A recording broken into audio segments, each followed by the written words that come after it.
Welcome back to another episode of the Statues Podcast. I'm your host, Danang. For today's episode, I wanted to first start with an announcement. We are returning to our weekly schedule every Wednesday at noon Eastern Standard Time. Any special episodes that we release will be released for Sunday at noon Eastern Standard Time. For today's episode, I wanted to talk about something that meant a little something in my life when I was going through some of the hardest times. And that is this little thing. This is a Rubik's Cube.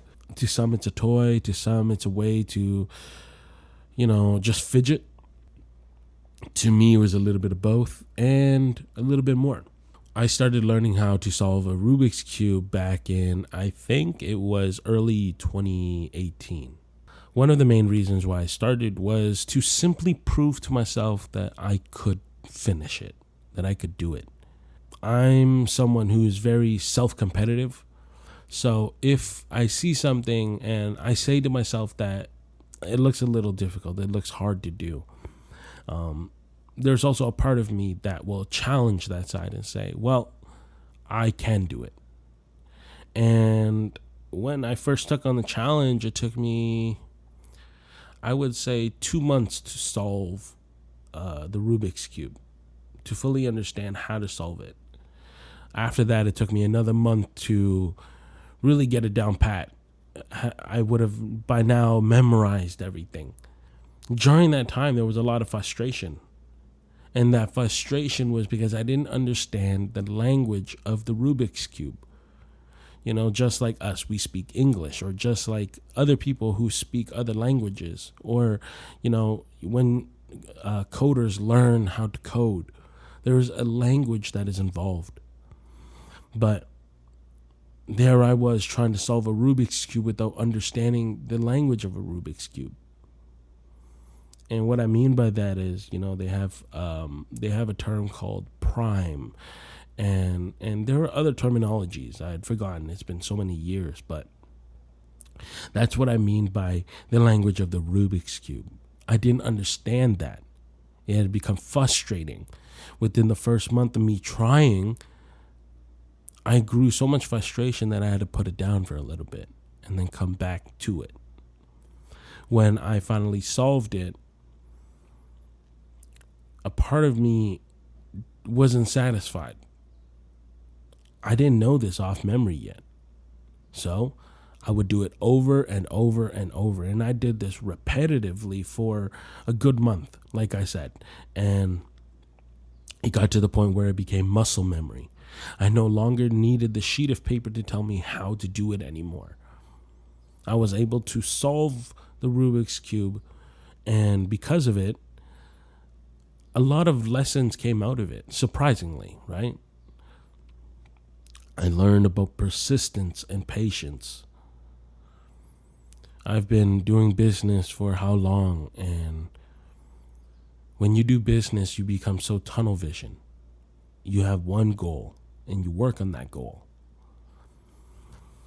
But working on a Rubik's Cube allowed for me to see that it took a lot of persistence and patience to be able to solve this, to be able to attack the Rubik's Cube head on, to a point where now it became muscle memory.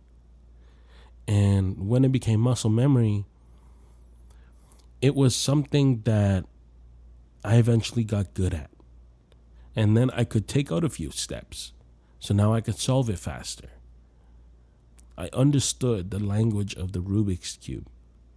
I understood how each movement would affect another side. And that's the thing about life, right? Is that we are so focused on one side that we forget there are many sides. And when we're so focused on a certain thing in life and we start fidgeting with that one side, we don't realize that we have fidgeted with every other side. So when we get to it, we might have solved one side, but by the end of it, every other side might have been scrambled. Some of the lessons that I learned from a Rubik's Cube was that life was constantly changing. Life can change like this. I can change like this, and by the time you know it, it's going to be completely scrambled. It might look something like this. We started perfectly okay. We started understanding something, and then we didn't anymore. That's going to be okay. We have to take it one step at a time. Understand the language of which we are facing. What is it? How is it? Can we deal with it right now?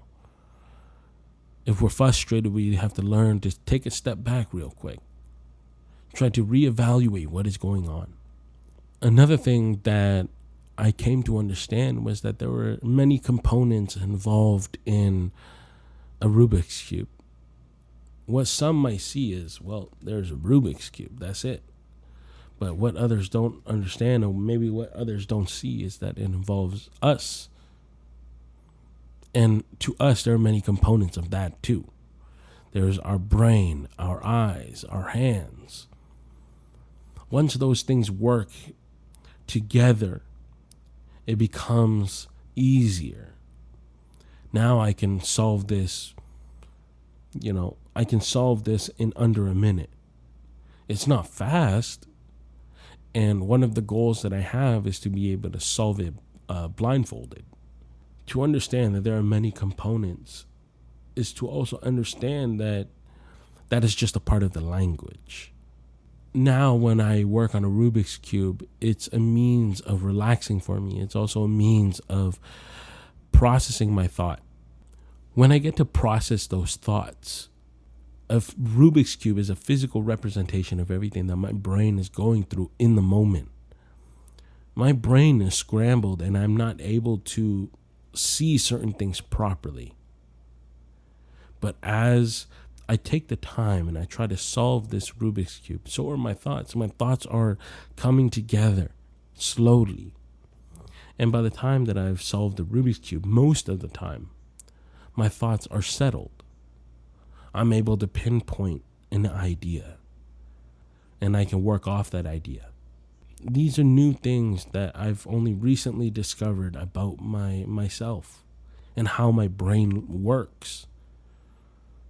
That my brain likes to correlate with physical objects, and those physical objects have to be something that I can work with, like a Rubik's Cube.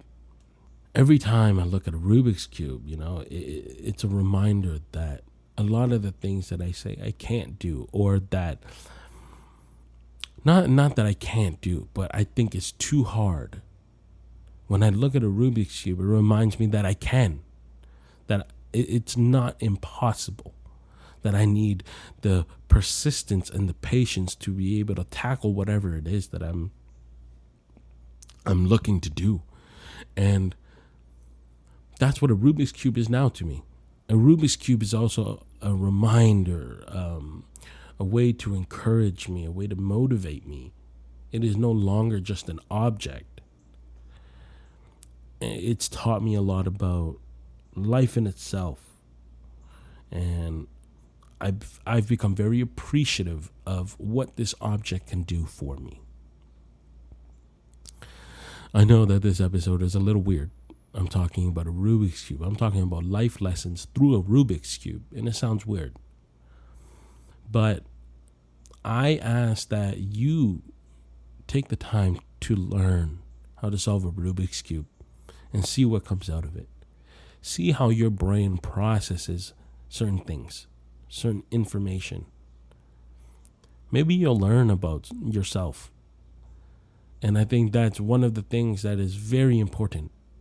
Learning about yourself, that constant learning. Do not be closed off to the fact that maybe you know, maybe you don't know. Maybe it's possible, maybe it's not possible. These things are always and constantly going to be a part of your life. So how do you process certain things?